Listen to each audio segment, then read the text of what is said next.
मौलाना मदनी का बयान घोर आपत्तिजनक है। यह न केवल मुस्लिम समाज को भड़काने वाला है, अपितु मुस्लिम समाज को बगावत के रास्ते पर ले जाने वाला है।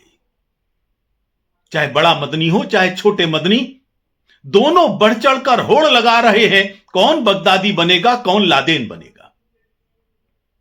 बड़े मियां तो बड़े मियां, छोटे मियां सुभान अल्लाह।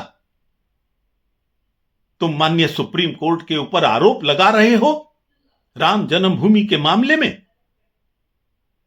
जबकि सारी दुनिया को मालूम है पूरी न्यायिक प्रक्रिया का पालन हुआ और जब सारे साक्ष्य सामने आए तो ही माननीय सुप्रीम कोर्ट ने निर्णय सुनाया था। तुम बाबरी मस्जिद का बार बार रोना रोते हो। मैं ध्यान दिलाना चाहूंगा, ना बाबर और ना बाबर नाम की कोई चीज अब भारत में रह सकती है, देश की जनता स्वीकार नहीं करेगी। हलाल सर्टिफिकेशन का पैसा हो या वक्फ बोर्ड के द्वारा की गई लूट हो, इन सब के माध्यम से आप आतंकवादियों का साथ दे रहे हो, उनके लिए वकील खड़े करते हो। जो हिंदुओं पर हमला करने वाले हैं उन पर कानूनी कार्यवाही न हो सके, इसके लिए आप उनको सब प्रकार की सुविधाएं मुहैया कराते हो। और यदि कोई अवैध निर्माण सामने आता है तो उन लोगों को बसाने के लिए, उस अवैध निर्माण को दोबारा खड़ा करने के लिए तुम उन सबको राशि प्रदान करते हो। यह सारा पैसा मुस्लिम समाज का पिछड़ा हुआ वर्ग उनसे, हिंदू समाज से और देश की जनता से लूटा हुआ पैसा होता है, जिसका तुम दुरुपयोग करते हो।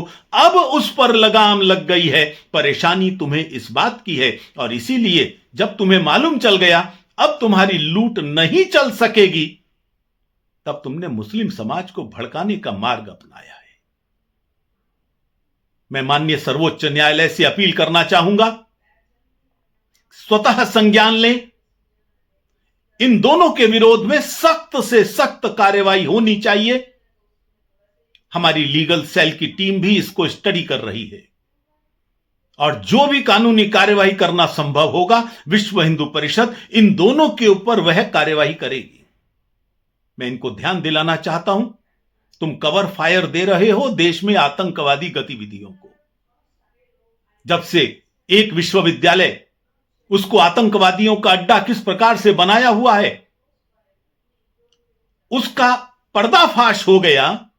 डॉक्टरों के बीच में जो नेटवर्क बना हुआ है चांदनी चौक के इस विस्फोट के बाद, वो क्लियर हो गया। तुम उनको कवर फायर देने की कोशिश कर रहे हो और जिहाद के नाम पर तुम पूरे भारत के अंदर हिंसा फैलाना चाहते हो। यह किसी हालत में बर्दाश्त नहीं होगा। देश की जनता तुम्हारी इस चुनौती का जवाब देगी, लेकिन तुम मुसलमानों को बर्बादी के रास्ते पर ले जा रहे हो, उनका कल्याण नहीं कर रहे। यह देश के मुस्लिम समाज को भी समझना चाहिए।